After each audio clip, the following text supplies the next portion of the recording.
Muy buenos días. Hoy vamos a presentar un paper que fue publicado en la revista Radiographics. El nombre del paper es Lupus eritematoso sistémico del sistema nervioso central, características fisiológicas, clínicas y de imagen. Este paper fue publicado en enero del presente año y aquí encontramos los autores, dentro de los cuales pertenece al grupo del Departamento de Radiología de la Universidad de Michigan. Bueno, recordar que el lupus eritematoso sistémico es una enfermedad sistémica con una variedad de manifestaciones como son la fiebre, las artralgias, la erupción malar, la hematuria y la ulceración oral. El lupus neuropsiquiátrico comprende los síndromes neurológicos y psiquiátricos observados en pacientes con lupus, en los que se ha excluido otras causas. Los pacientes con lupus neuropsiquiátrico tienen diversas manifestaciones clínicas, lo que dificulta su diagnóstico. Encontramos que no existen biomarcadores de laboratorio o de imágenes para establecer un diagnóstico y orientar las decisiones de tratamiento en el contexto del lupus neuropsiquiátrico. El lupus neuropsiquiátrico tiene una prevalencia de hasta 45% de los pacientes en el LES, una prevalencia bastante alta.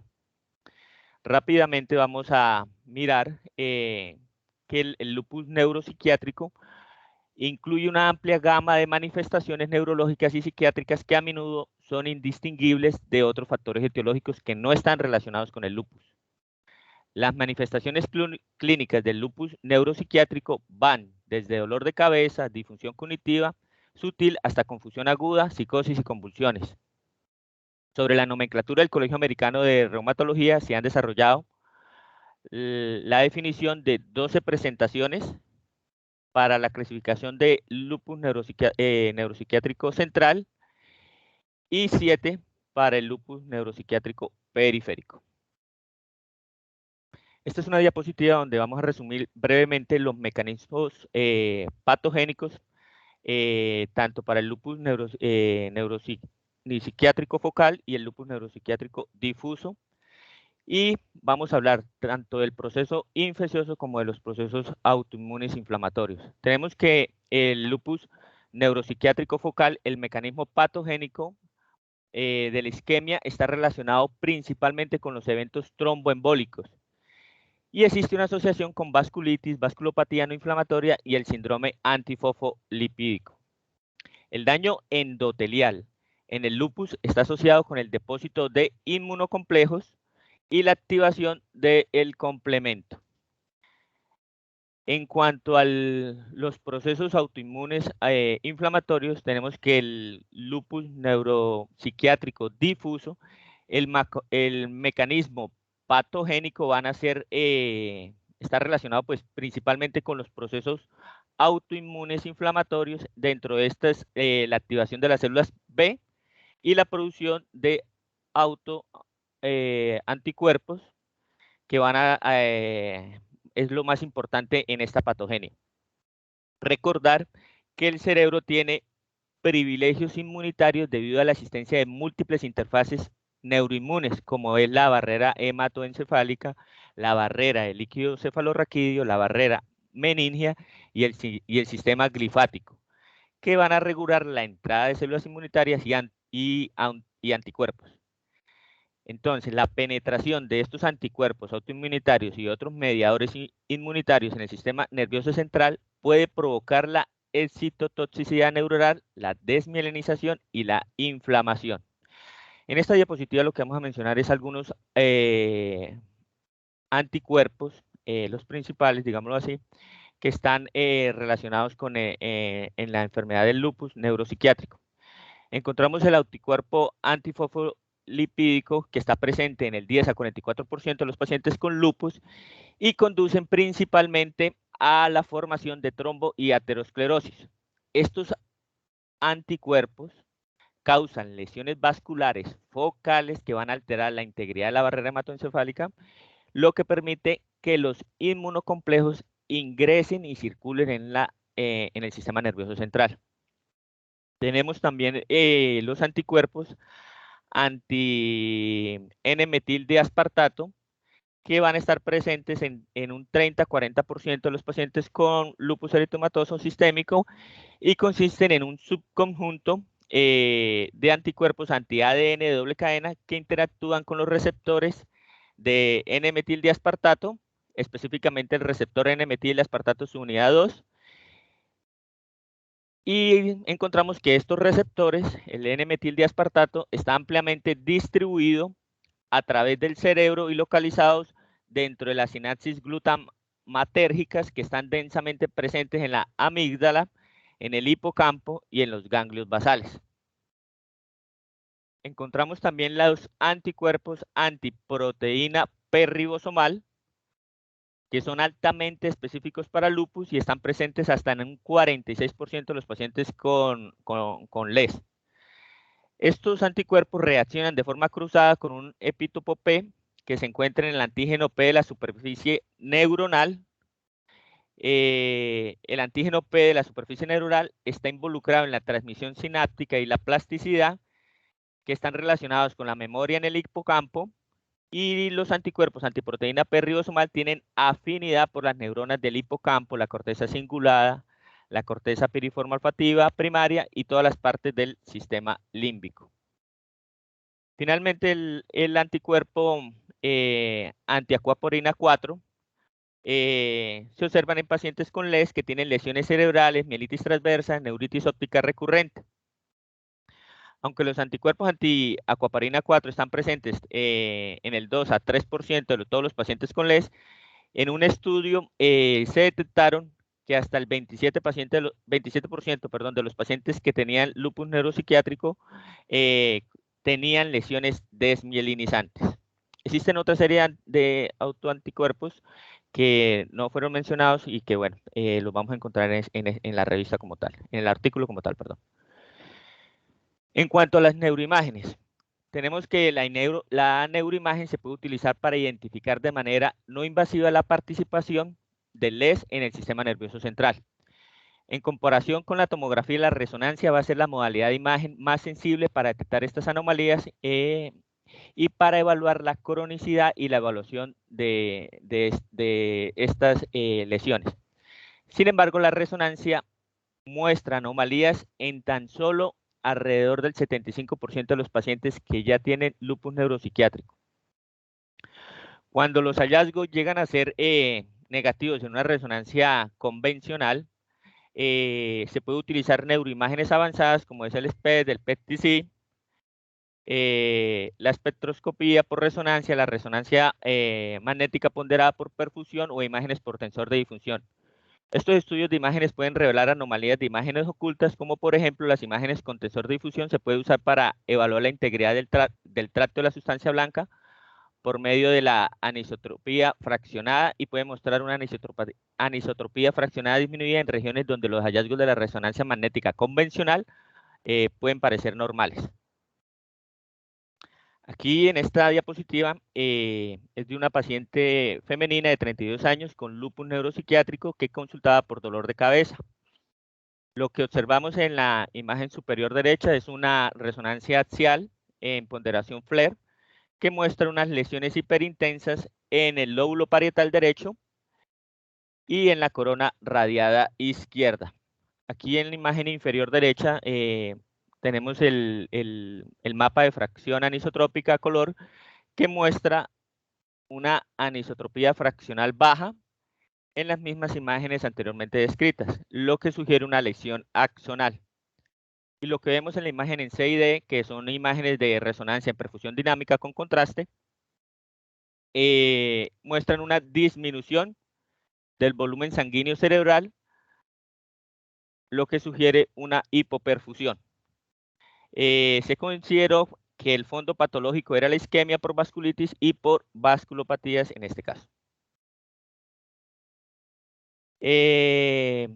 Los hallazgos de neuroimagen se resumen sobre la base de características fisiopatológicas como van a ser la vasculitis, la vasculopatía, el síndrome antifosfolípico, el síndrome desmielinizante y la encefalitis mediada por anticuerpos autoinmunes. Vamos a hablar de cada una de estas patologías. En cuanto a la vasculitis y la vasculopatía, tenemos que la vasculopatía en el lupus afecta predominantemente a las arteriolas y a los capilares, lo que conlleva a la tortuosidad de los vasos, y a la anización vascular, a la proliferación endotelial y finalmente a la inflamación o gliosis perivascular. La vasculitis cerebral verdadera generalmente se considera rara. Sin embargo, un estudio, que es el dado aquí en la parte inferior, mostró que un 31% de los pacientes con lupus neuropsiquiátrico tenían vasculitis cerebral, lo que sugiere que la vasculitis aún puede ser un factor subyacente en una cantidad considerable de casos. El mismo estudio mostró que la vasculitis se correlacionó con grandes hemorragias, lo que puede resultar en una morbilidad significativa. La vasculitis y la vasculopatía relacionadas con el lupus neuropsiquiátrico también pueden afectar vasos de tamaño mediano y pequeño calibre y en consecuencia pueden llegar a provocar cambios isquémicos microvasculares, crónicos, infartos lacunares, atrofia cerebral, infartos grandes, hemorragia intracraneal, microhemorragias o hemorragia subaracnoidea. En cuanto a las lesiones cerebrales, tenemos que en el contexto de vasculitis y vasculopatía, la resonancia revela áreas hiperintensas en imágenes ponderadas en T2 y T2-FLAIR y áreas hipointensas en imágenes ponderadas en T1. En la sustancia blanca cerebral, principalmente distribuidas en la región subcortical, en la región profunda y en la región periventricular. Estas áreas hiperintensas e hipointensas a menudo son de morfología punteada y aislada, pero pueden ser confluentes y por lo general no realzan ante la aplicación de contraste endovenoso. Estas imágenes de la sustancia blanca se pueden llegar a observar en un 30-75% de los pacientes con lupus neuropsiquiátrico y los lóbulos mayormente comprometidos son el lóbulo frontal y parietal. Esta imagen que vemos es de una paciente femenina de 37 años con un lupus neuropsiquiátrico que consultaba por cefalea y presentaba tratamiento con metotrexate y prednisolona. Lo que observamos es una imagen ponderada en FLAIR, en axial, que muestra unas lesiones hiperintensas en la sustancia blanca subcortical del lóbulo parietal derecho y en la corona radiada izquierda. Recordar que esta paciente tiene 37 años y como tal el número de estas lesiones es mayor de lo esperado para la edad. Y estas imágenes presentaban en ponderación T1 con contraste, se evidencia que no presentaban contraste. Específicamente aquí está mostrando la de la corona radiada izquierda. Continuando con lesiones cerebrales. A medida que progresan las vasculitis y la vasculopatía, hay un daño endotelial que permite que los autoanticuerpos y los mediadores inmunitarios penetren la barrera hematoencefálico y que se genere una inflamación que puede dar como resultado un realce local e hiperintensidad en imágenes ponderadas por difusión y diversos grados de coeficiente de difusión aparente. Aquí observamos una imagen por resonancia magnética de una mujer de 31 años con un lupus neuropsiquiátrico y cefalea en tratamiento con prednisolona y ciclofosfamida. Aquí observamos en la imagen a la derecha una imagen axial ponderada en FLAIR que muestra unas lesiones hiperintensas a nivel de los ganglios basales y de la cápsula interna. Esta imagen, aquí observamos una imagen por difusión que muestra que las lesiones anteriormente mencionadas presentan hiperintensidad en las mismas ubicaciones. Y aquí observamos una imagen potenciada en T1 con contraste, que lo que observamos es que presenta un realce periférico, lo que sugiere una inflamación aguda debido a vasculitis y vasculopatía. Es importante acotar que estas imágenes pueden ser indistinguibles de las lesiones relacionadas con el síndrome desmielinizante o la encefalitis autoinmune, especialmente si se presentan en las regiones periventriculares y los ganglios basales, como en este caso.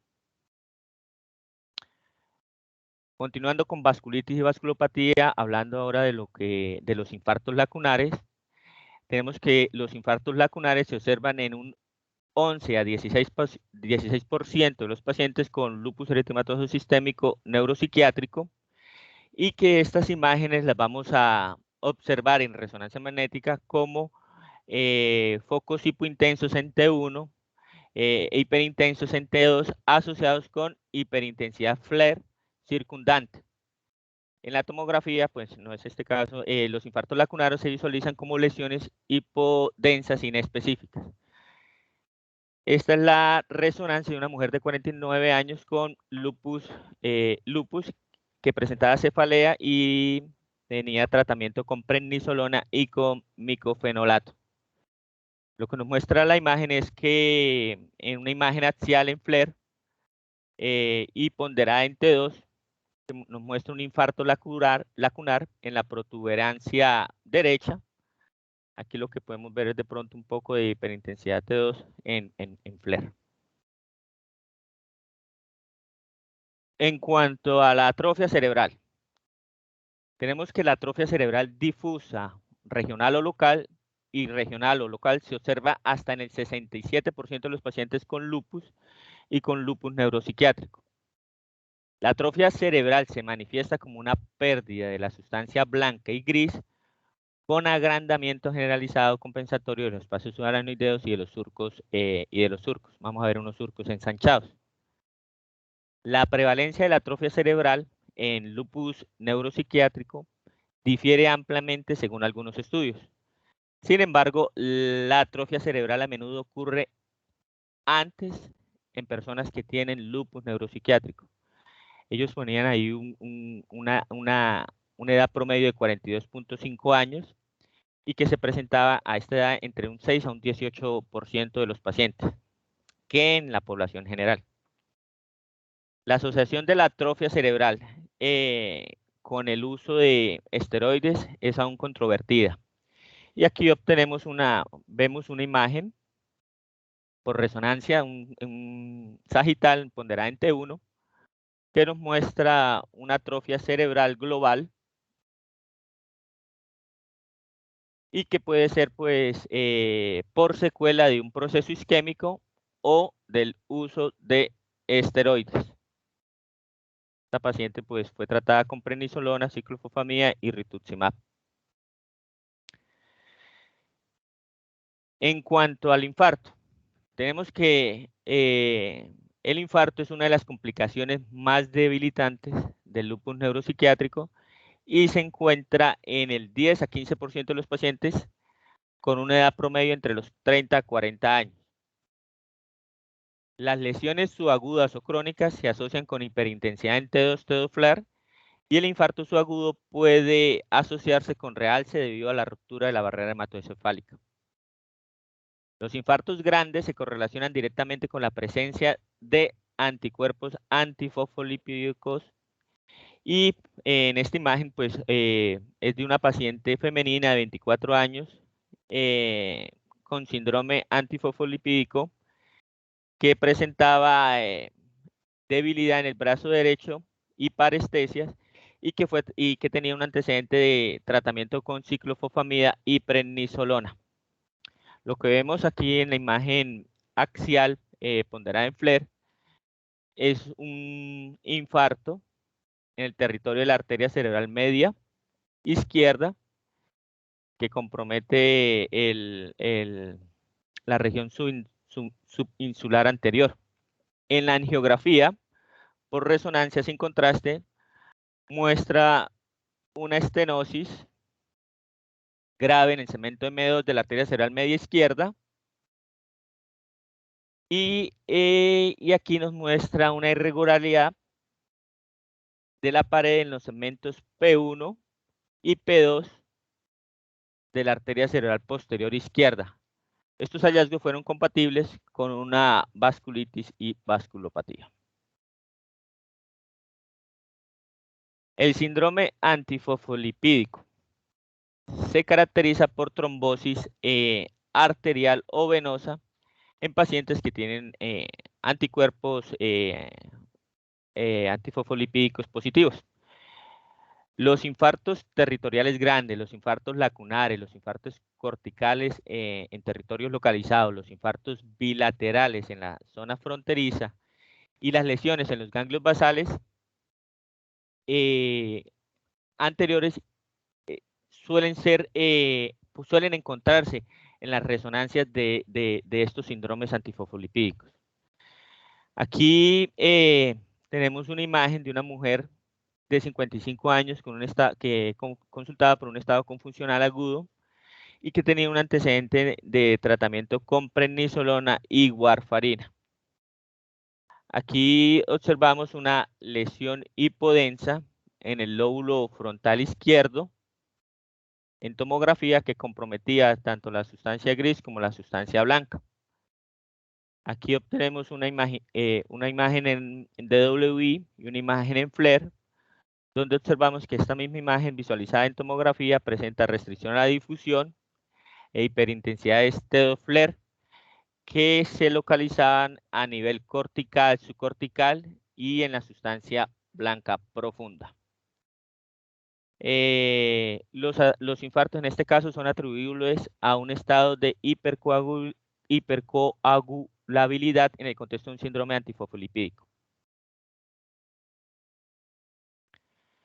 En cuanto a los síndromes desmielinizantes, tenemos que se observa hasta en el 3% de los pacientes con lupus neuropsiquiátrico y el mecanismo como tal postulado es un proceso autoinmune con anticuerpos como los anticuerpos antiacuaparina 4, que como tal penetran la interfase neuroinmune, en este caso la barrera hematoencefálica, la barrera sangre líquido cefalorraquídeo, y se adhiere a los receptores de acuaparina 4 o mielina, que también pues, es el objetivo de los anticuerpos en la esclerosis múltiple. Recordar que estos receptores de anticoaporina 4 también lo vamos a ver expresados a nivel de la retina, del nervio óptico, del hipotálamo, de las regiones periventriculares, periacudetales y de la médula espinal. La afectación del nervio óptico o del quiasma puede verse en el lupus neuropsiquiátrico, normalmente como una manifestación tardía. La neuritis óptica aguda se observa típicamente como nervios ópticos hiperintensos, edematosos, y que presentan realce en las imágenes T1 con contraste. Puede observarse afectación bilateral, difusa o segmentaria del nervio óptico y o del quiasma. Y suele preservar la cabeza del nervio óptico. Tenemos que en la fase crónica lo que vamos a observar es podemos llegar a observar la atrofia del nervio óptico. Y en las imágenes con contraste y en la saturación grasa, pues de esta paciente lo que vamos a observar es un realce de ambos nervios ópticos sin afectación del quiasma. Esto fue la resonancia de una paciente de 59 años que consultaba por dolor ocular bilateral, visión borrosa y además tenía una prueba positiva para anti-ADNA de doble cadena.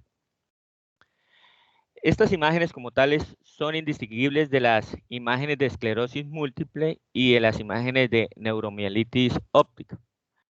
Recordar que en la esclerosis múltiple se puede asociar con neuritis óptica y demostrar una hiperintensidad T2 similar y realce de los nervios ópticos, pero a diferencia de la neuromielitis óptica relacionada con el LES, rara vez se observa afectación bilateral del nervio óptico y del quiasma óptico, es decir, la esclerosis casi siempre es más frecuente que sea unilateral y casi siempre no afecta el quiasma. En las lesiones de sustancia blanca del síndrome desmielinizante por lupus neuropsiquiátrico, tenemos que se distribuyen principalmente donde se expresa mayormente el receptor de aquaparina 4, principalmente en las regiones periependimales, como es la sustancia blanca periventricular, el cuerpo calloso, el hipotálamo, el tálamo medial, la sustancia gris periaqueductal, la protuberancia dorsal y la médula. Las lesiones que vamos a observar son lesiones de la sustancia blanca que a menudo aparecen en parches, confluentes, y en la fase aguda se puede observar realce o hiperintensidad en las imágenes ponderadas por difusión. Aquí observamos una resonancia de una mujer de 22 años con antecedente de lupus que consultaba por ansiedad y cefalea. Esta paciente tenía tratamiento con prednisolona y micofenolato. Esta es la imagen A, B y C es de la paciente en mención, y la imagen inferior izquierda es de otra paciente.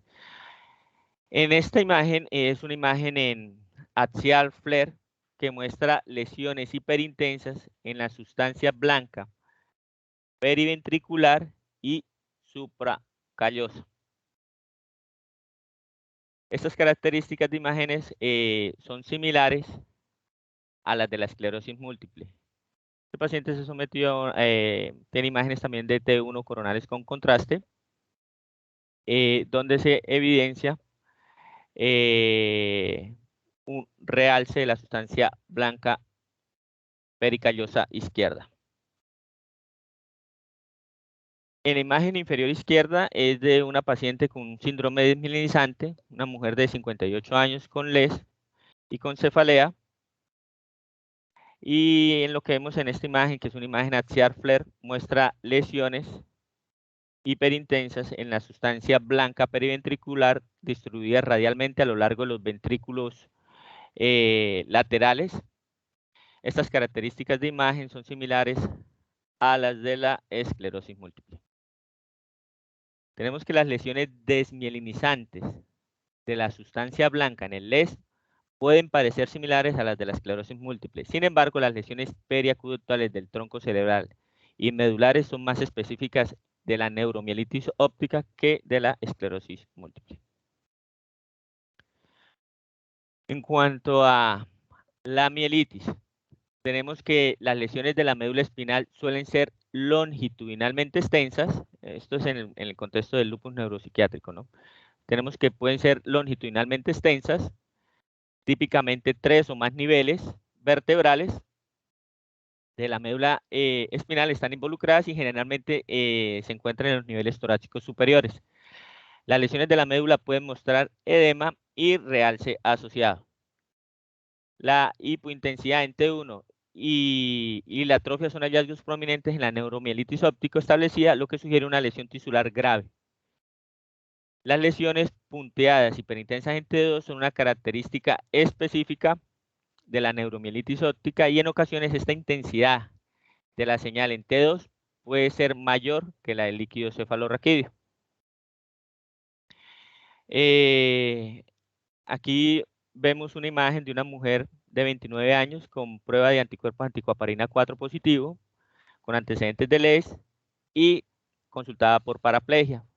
La paciente tenía tratamiento con prednisolona y micofenolato. Aquí observamos la hiperintensidad en la región dorsal o periaqueductal, perdón, en la región periaqueductal, y el compromiso de la médula espinal, en este caso pues una hiperintensidad T2. Acordarnos de que en la mielitis asociada a la esclerosis múltiple se manifiesta como lesiones hiperintensas en T2, pero suele extenderse en menos de 3 segmentos, y estas características pueden llegar a ser sutiles para diferenciar entre la mielitis asociada en las esclerosis múltiples como en el síndrome de desmielinizante longitudinalmente extenso relacionado con el LES. Además, una diferencia muy importante es que la neuromielitis óptica, las lesiones medulares afectan principalmente a la médula espinal central en imágenes axiales, mientras que la distribución es más variable en la esclerosis múltiple. En cuanto a encefalitis autoinmune mediada por anticuerpos, tenemos que es una patología rara, pero la incidencia de esta afección en el LES puede estar subestimada. Un estudio mostró que la inflamación del cuerpo estriado mediado por anticuerpos estaba presente en el 7% de los pacientes con lupus neuropsiquiátrico y con lesiones hipocampales asociadas. El mecanismo como tal no está claro, pero se cree que está relacionado con la ruptura a nivel de la interfase neuroinmune de la barrera hematoencefálica y del plexo coroideo con posterior invasión de los anticuerpos anti-NMDRA, que en este caso serían los anti-N-metildiaspartato, también de los anticuerpos antifosfolipídicos y también de los anticuerpos antiproteína P ribosómica, que van a llegar a provocar una excitotoxicidad neuronal. En la resonancia vamos a ver afectación de la amígdala, del hipocampo y los ganglios basales, donde vamos a encontrar mayor cantidad de receptores de N-metildiaspartato. Aquí observamos un paciente con una encefalitis autoinmune mediada por anticuerpos. Es una imagen de una mujer de 34 años con lupus neuropsiquiátrico que presentaba cambios de humor y que fue tratada y que tenía tratamiento con corticoides. Lo que vemos en esta imagen es una imagen axial en FLAIR, donde se muestra imágenes hiperintensas punteadas a nivel del cuerpo estriado bilateral. Aquí observamos una imagen de uno con contraste, donde se muestra un realce punteado en el cuerpo estriado bilateral. Además, pues observamos que para tener 34 años, tenemos un aumento de los ventrículos de características compensatorias, probablemente por la atrofia. Aquí observamos otra paciente, en este caso es una encefalitis mediada por anticuerpos autoinmunes en una paciente de 28 años con lupus neuropsiquiátrico con deterioro cognitivo. Lo que observamos en esta imagen es una imagen por resonancia axial en FLAIR a nivel del mesencéfalo, donde se muestra una hiperintensidad en los lóbulos temporales mediales bilaterales compatibles con una encefalitis autoinmune mediada por anticuerpos, en este caso pues relacionada con el lupus neuropsiquiátrico clínicamente ya diagnosticado y pues que presentaba también los hallazgos por imágenes.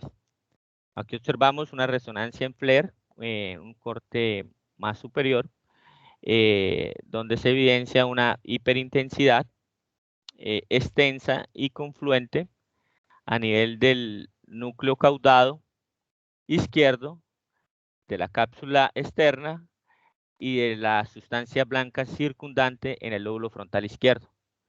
En esta imagen vemos un T1 con contraste que muestra un realce parcheado en los ganglios basales izquierdos. ¿Cuáles van a ser las complicaciones del sistema nervioso central relacionadas con el lupus? Tenemos que estas complicaciones pueden estar dadas por el síndrome, por el PRES, síndrome de encefalopatía posterior reversible, por la leucoencefalopatía multifocal progresiva, por los trastornos linfoproliferativos inducidos por fármacos y por la leucoencefalopatía tóxica. A continuación vamos a ver unos ejemplos de estas complicaciones. Tenemos que en cuanto al PRES, se ha descrito en el 1.4% de los pacientes con lupus y probablemente esté en relación con la hipertensión relacionada con el lupus o con la positividad de los anticuerpos antifosfolipídicos o con la insuficiencia renal. Tenemos que como tal la causa del PRES no se conoce bien, pero se ha sugerido que el tratamiento inmunosupresor puede llegar a contribuir a esto. ¿Qué vamos a observar en las imágenes por resonancia? Vamos a observar hiperintensidades reversibles difusas en T2 y T2 FLAIR distribuidos en la circulación posterior, incluyendo el tálamo bilateral, la sustancia blanca, los lóbulos parietales occipitales y el tronco cerebral. Aquí observamos una unas imágenes por resonancia de una mujer de 53 años con antecedentes de lupus que presentó hipertensión y confusión aguda. Lo que observamos en esta imagen en la A es una imagen en axial FLAIR, donde observamos unas hiperintensidades en la sustancia blanca subcortical que afecta los lóbulos parietales bilaterales y el tronco encefálico. Estas imágenes fueron compatibles con un PRES. En cuanto a la leucoencefalopatía multifocal progresiva, es una complicación muy rara en pacientes con lupus neuropsiquiátrico. Acordarnos que es una enfermedad infecciosa, progresiva grave y potencialmente mortal que resulta de la reactivación del virus de John Cunningham durante periodos de inmunosupresión con la consiguiente inflamación de los oligodendrocitos. Los pacientes con LES que requieren medicamentos inmunosupresores van a tener un mayor riesgo de tener leucoencefalopatía multifocal progresiva. En las imágenes por resonancia vamos a observar hiperintensidades de la sustancia blanca multifocal, asimétrica y confluentes en T2 y T2-FLAIR en los lóbulos parietales, occipitales y frontales subcorticales. Tenemos que estas lesiones de la leucoencefalopatía multifocal progresiva van a afectar principalmente las fibras arqueadas y normalmente no van a presentar ni realce ni efecto de masa. Aquí tenemos una imagen axial de un paciente con una leucoencefalopatía multifocal progresiva comprobada por biopsia. Esta fue una mujer normotensa de 58 años con antecedentes de LES, que tenía antecedentes de tratamiento con prednisolona y presentó un inicio gradual de pérdida de la visión. ¿Qué tenemos en las imágenes? Es una imagen axial en FLAIR que muestra una hiperintensidad en la sustancia blanca de los lóbulos occipitales bilaterales y podemos ver pérdida del volumen occipital derecho. Esta es una imagen de la misma paciente por difusión que muestra hiperintensidades en los lóbulos occipitales bilaterales. Acordarnos que la pérdida del volumen del parénquima y el inicio gradual de los síntomas pueden llegar a diferenciar la leucoencefalopatía multifocal progresiva del PRES, que acordarnos que en el PRES típicamente muestra un efecto de masa y un inicio más agudo de los síntomas. Acordarnos también que el PRES y la leucoencefalopatía multifocal progresiva son complicaciones del LES y que son diagnósticos difíciles de diferenciar en imágenes si la afectación se localiza principalmente sobre los territorios posteriores. Clínicamente, la leucoencefalopatía multifocal progresiva tiene un inicio subagudo o gradual, que van con síntomas progresivos como la debilidad, las parestesias y las convulsiones, mientras que en el PRES se presenta clínicamente con un inicio agudo de dolor de cabeza, cambios en la visión, alteraciones del estado mental asociados con la hipertensión. En las imágenes ponderadas por difusión, tanto en la leucoencefalopatía multifocal progresiva como en el LES como en el PRES, pueden demostrar una difusión facilitada o restringida. Sin embargo, el PRES generalmente se asocia con efectos de masa, mientras que la leucoencefalopatía multifocal progresiva a menudo se asocia con pérdida de volumen, lo que además de la diferencia en el inicio de los síntomas, puede ser útil para diferenciar estas dos patologías, la leucoencefalopatía multifocal progresiva y el PRES. En cuanto a los trastornos linfoproliferativos inducidos por fármacos inmunosupresores, tenemos que los trastornos linfoproliferativos, dentro de los que encontramos el linfoma primario, del sistema nervioso central, que pues son complicaciones bien conocidas de la inmunosupresión sistémica. Aproximadamente el 95% de los linfomas primarios del sistema nervioso central son linfomas difusos de células B grandes. Se ha informado que la administración de corticosteroides alteran las células del linfoma de células B antes de la biopsia y conduce a un diagnóstico errado, es decir, unos falsos negativos de hasta un 50% de las biopsias. En pacientes inmunocompetentes, los linfomas del sistema nervioso central suelen verse como lesiones hiperdensas que realzan en las imágenes en tomografía y como lesiones T2 hipointensas que realzan homogéneamente y restringen en la difusión. Sin embargo, en los pacientes inmunodeprimidos, como los que padecen en el LES, el linfoma primario puede verse como lesiones con realce homogéneo, heterogéneo o a veces periférico o en anillo, con efecto de masa y con restricción variable de la difusión. Los trastornos linfoproliferativos inducidos por fármacos inmunosupresores, en este caso sería de una imagen de una mujer de 60 años con antecedentes de LES en tratamiento con micofenolato. Lo que observamos son unas hiperintensidades de Doppler en la sustancia blanca periventricular, bilateral y a nivel del lóbulo parietal derecho. En la imagen B lo que vamos a ver es una imagen por difusión en axial, donde vemos una ligera hiperintensidad en el lóbulo parietal derecho. En este caso se realizó biopsia y la lesión parietal derecha mostró trastornos linfoproliferativos asociados a inmunodeficiencia iatrogénica. Aquí observamos una mujer de 22 años que fue tratada con prednisolona y micofenolato en pacientes con LES que presentaba cefalea. Esta es la imagen inicial y después de esta imagen hacia adelante son las imágenes de control. En la imagen inicial es una imagen por resonancia axial en FLAIR, donde se ven unas hiperintensidades a lo largo de los ventrículos laterales bilaterales sobre la corona radiada. Y en las imágenes de control, que fueron 2 meses después, lo que vemos es una imagen hiperintensa en ponderación FLAIR, asociada a una hiperintensidad periférica en difusión que se tenía un comportamiento de realce periférico en esta imagen en una coronal T1 post-contraste.